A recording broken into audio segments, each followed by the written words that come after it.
Hello, this is Darren Johnson, your knowledge acquisition advocate, and in today's video we're going to go over the mindset cycle.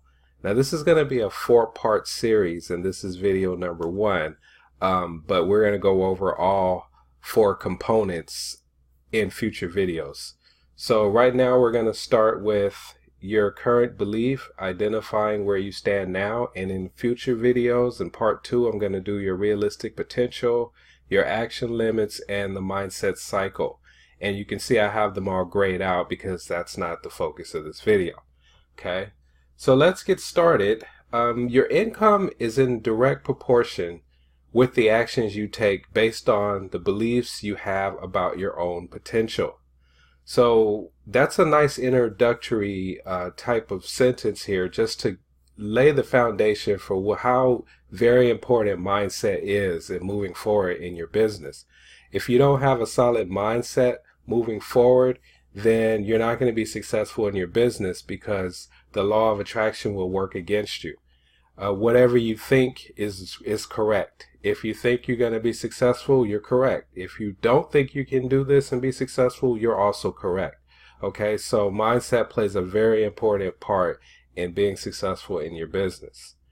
Now, your current beliefs identify where you stand right now. So that's what we're going to talk about in this video. So let's get right into it. There are two types of beliefs that you can hold. You can either have the scarcity mindset or the abundance mindset. And I'm going to go over some examples of each, and I know you can read them here, but I thought, I would go over them and kind of explain them in more detail to make sure that you have a firm understanding on the differences between the two. So in scarcity mindset, some examples would include struggling with money or having a fear of it. Now for me, what that means is, if you think about, let's say you have debt and you have bills that need to be paid, but you don't really see a way to pay all your bills because you're looking at your income and you're either right at the line or just below the line, or maybe even you have more debt than income.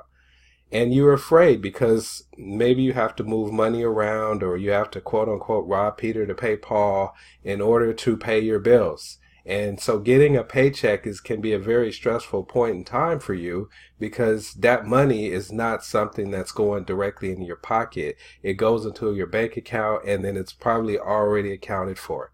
Okay, and money's already going out to pay bills, and you don't get to see the benefit of your hard work other than to maintain the status quo of where you are at present day. And so struggling with mindset or with money or having a fear of it is a scarcity mindset, because there's a limited amount of money that you have in your bank account or in your paycheck. Excuse me. There's a limited amount of money that you have access to. And as a result, you don't even look forward to getting paid anymore, right? I mean, that's an example of the scarcity mindset.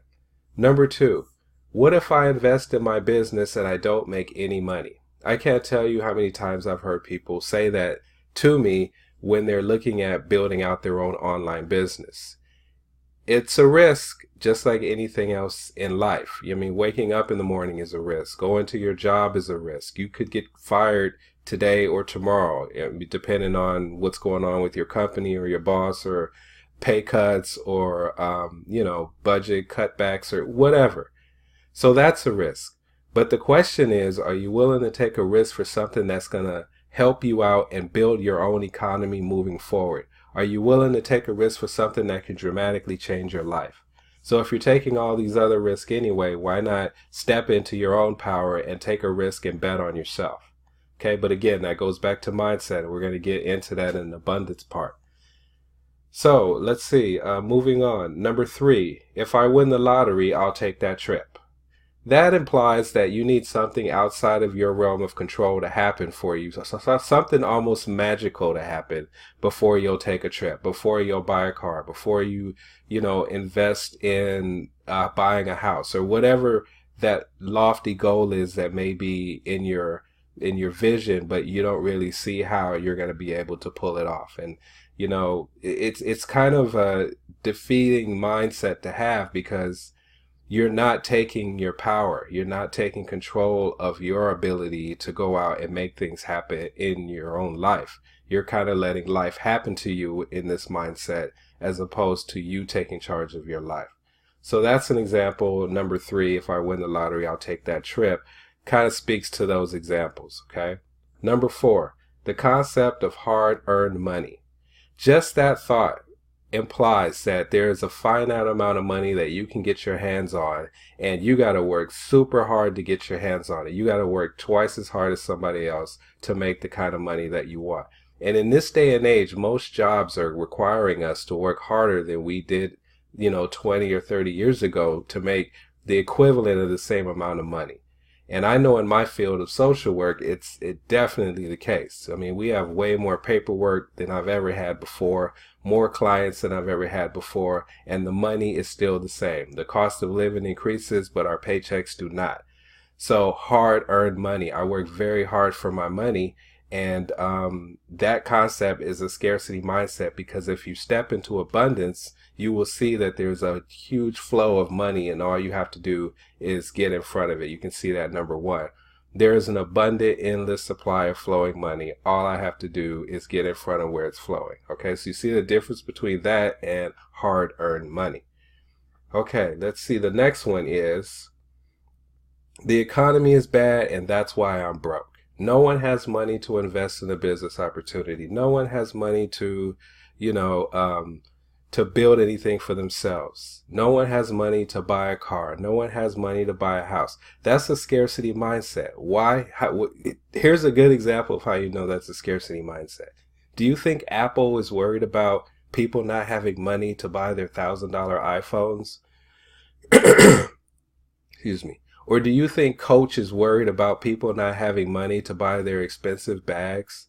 Do you think Disneyland is worried about people not having enough money to take their family there, or to stay in their $500 a night hotel rooms? No, because it's the difference between scarcity and abundance, okay? The idea being is that no matter what's happening in the economy, people are going to always have or find a way to get the money to pay for things that they want and they value. That's just a fact, okay?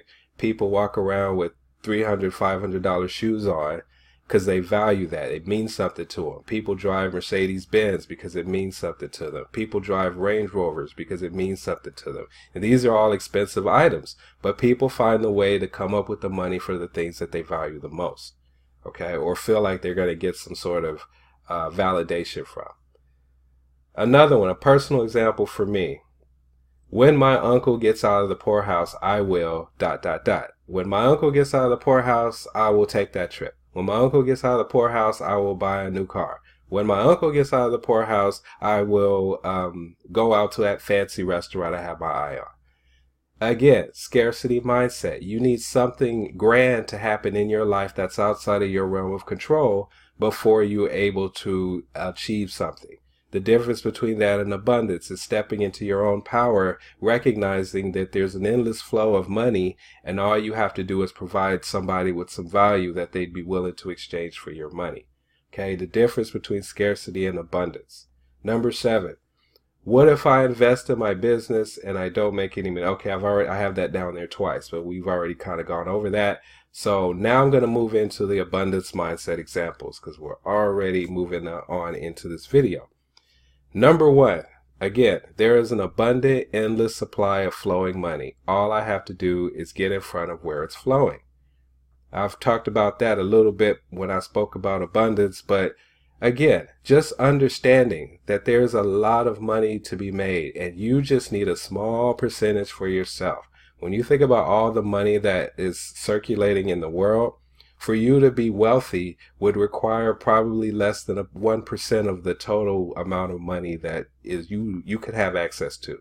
So you think about it in those terms, it's not that difficult to envision yourself becoming a millionaire, because $1 million is not a whole lot of money, but to you it may seem like a lot of money.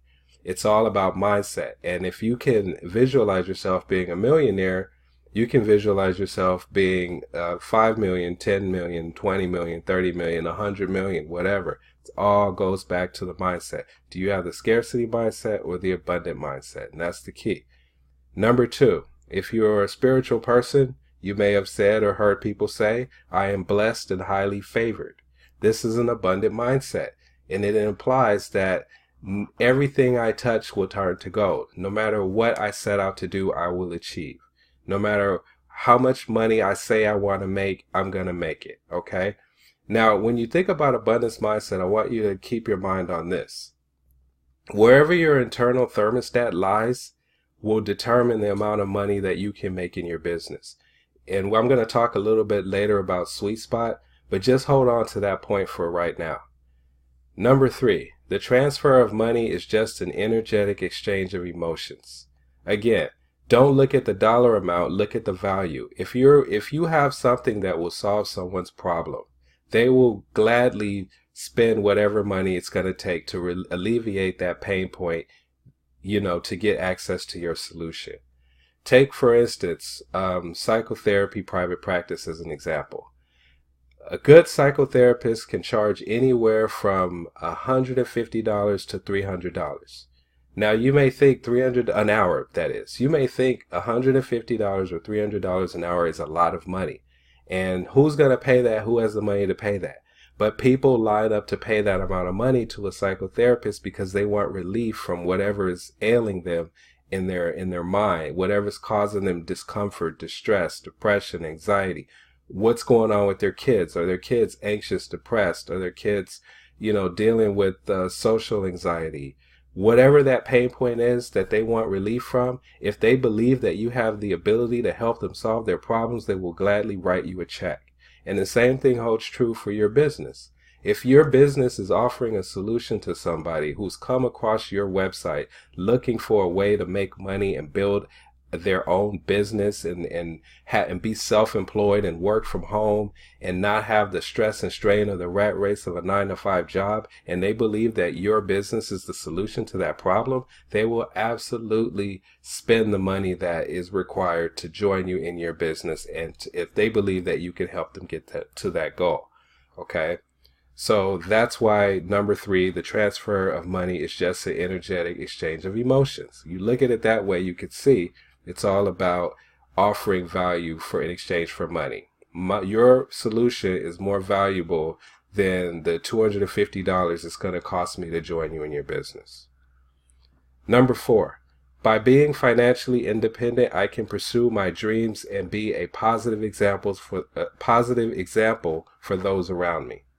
Again, what can you do if you were successful in your business and it was generating you the kind of money that you hadn't seen before in your job, the kind of money that doubles and triples your earning that you are achieving in your job, the kind of life-changing income that your business is affording you? I personally believe that money amplifies who you are as a person. So if you're a giver or you're a helper, you're a person who wants to see something better happen for somebody and you have access to money, then you're going to have the power to, influence and help people on a larger scale than you would if you didn't have money. So the abundance mindset, thinking about not only yourself, but your community and the people around you and what you could do, for yourself, your family, your friends, your community, your neighbors, if you had access to more money. Abundant mindset thinking. Number 5, being wealthy helps the economy because I can pay for more things.